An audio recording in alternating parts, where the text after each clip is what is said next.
everyone, my name is Dee and I am new to the budgeting community. I hope this video will be as helpful for all of you out there who may be dealing with any type of money anxiety. So today's video, as you see it according to the title, is how to reduce money anxiety. I hope this video is going to be a blessing to you today. The first thing I do when it comes to money anxiety is that I give myself permission to schedule time for me to process my thoughts and feelings. A lot of time people don't give themselves permission to process what they're dealing with internally, and I don't understand why why we don't give ourselves time to think. So I just thought that would be a number one thing that I'm giving you permission to plan yourself time to think about your money, feelings, and emotion. Currently, when it comes to me, 4 things is plaguing my mind and heart is A, inflation, B, gas prices, C, auto insurance, and D, my income. These are the 4 things that is playing with my emotions right now, because as you can see right now, I'm processing my thought because I gave myself permission to think about my feelings. When it comes to inflation, it has been the highest it's ever been within the last 40 years, 8.5% as of 2022.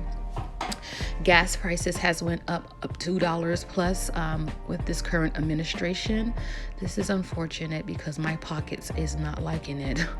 My auto insurance says many people are moving down here to Florida. There's more cars on the road, so my premium has went up because of the migration to Florida of all these cars coming down here. Indeed, my expenses is more than my income. Boo-hoo. It was one of the things that was already a headache of mine before inflation and gas prices, insurance went up, and it hasn't made my situation any better. So I got to figure things out. The next thing I do is keep track of all the expenses that I did not plan for and that caused my anxiety to spike when it comes to my finances.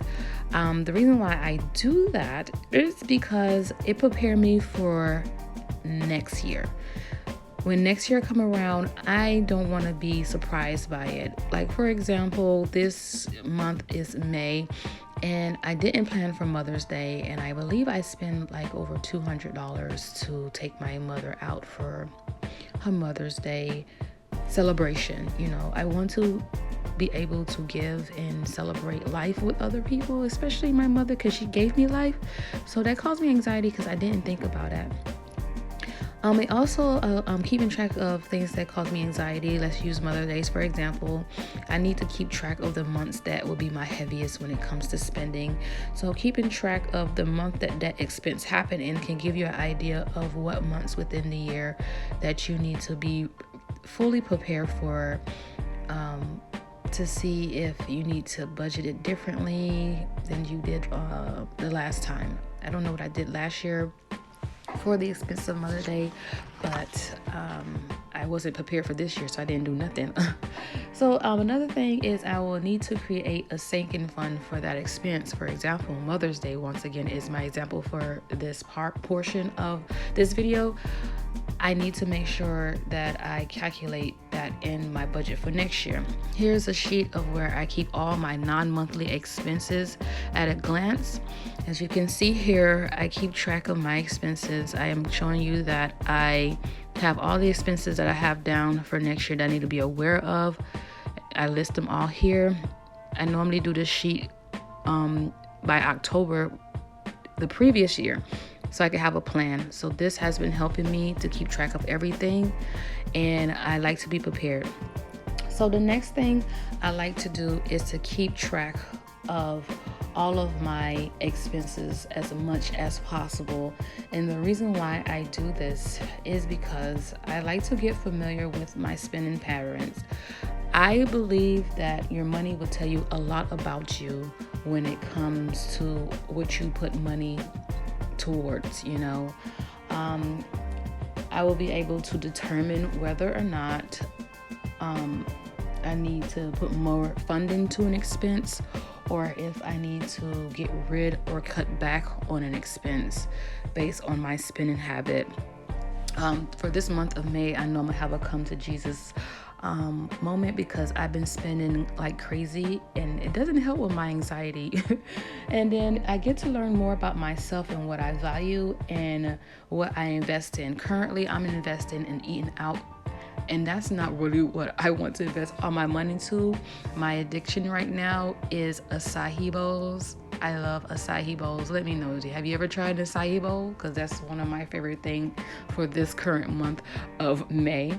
And I've been overdoing it. I think I got one every day. And anybody who have purchased an acai bowl knows that it is an expensive purchase. Okay, it's not cheap to eat healthy.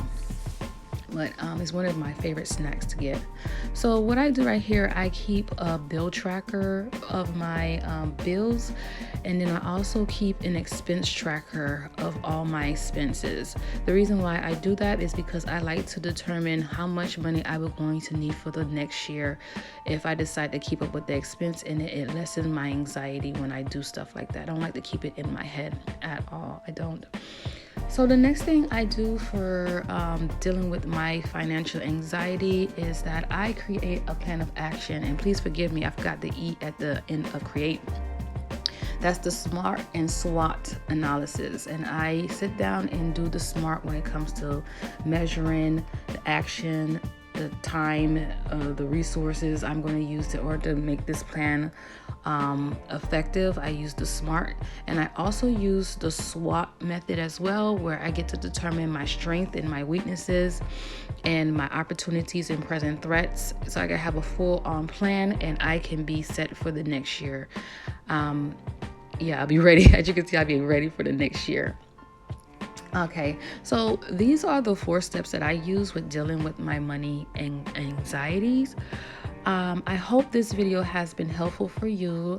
I'm gonna get to work right now into finishing my SWOT and my SMART plan.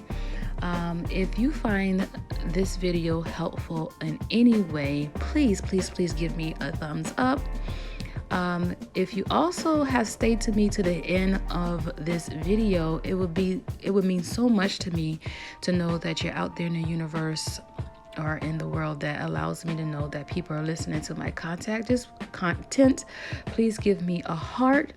And if you feel that this video was helpful for you, please share this video with someone you think that would help them deal with their anxiety.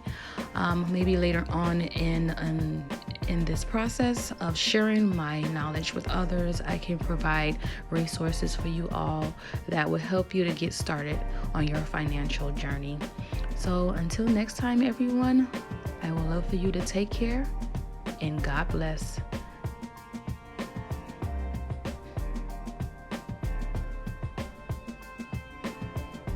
I'm just making sure that you see my reminder.